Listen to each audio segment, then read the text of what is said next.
छत्रपती शिवाजी महाराज यांच्या जयंती सोहळ्याच्या कार्यक्रमात कुख्यात गँगस्टर लॉरेन्स बिश्नोईचे पोस्टर झळकावण्यात आल्याची धक्कादायक घटना समोर आली आहे। छत्रपती संभाजीनगरमध्ये शिवजयंतीच्या निमित्ताने क्रांती चौकात शिवभक्त एकवटले होते।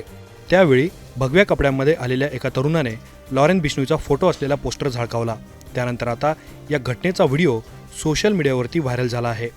परिणामी संबंधित तरुण नेमका कोण आहे, त्याची पार्श्वभूमी काय आहे, कुख्यात गँगस्टर लॉरेन्स बिश्नोईशी त्याचा काय संबंध आहे, असे अनेक प्रश्न निर्माण होण्याची शक्यता आहे।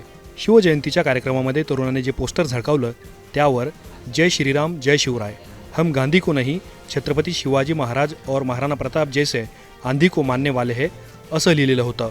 शिवभक्तांच्या गर्दीमध्ये लॉरेन्स बिश्नोईचा फोटो झळकावण्यात आल्याने अनेकांच्या भुवया उंचावलेल्या आहेत। ज्या तरुणाने लॉरेन्स बिश्नोईचा फोटो झळकावला तो नेमका कोण आहे याची माहिती अद्याप समोर आलेली नाही आहे। त्यामुळे आता या प्रकरणावर संभाजीनगर पोलीस काय कारवाई करणार याकडे सर्वांचं लक्ष लागलं आहे। लॉरेन्स बिश्नोई हा कुख्यात गँगस्टर असून सध्या तो तिहाड जेलमध्ये शिक्षा भोगतोय। खंडणी, अपहरण, हत्या किंवा हत्येचा प्रयत्न अशा अनेक सराईत गुन्ह्यामध्ये बिश्नोईचा हात असल्याचं सांगितलं जातं। तसेच प्रसिद्ध पंजाबी गायक सिद्धू मुसेवालाची हत्या झाली त्यामध्ये बिश्नोई गँगचा सहभाग होता असं तपासातून समोर आलं आहे।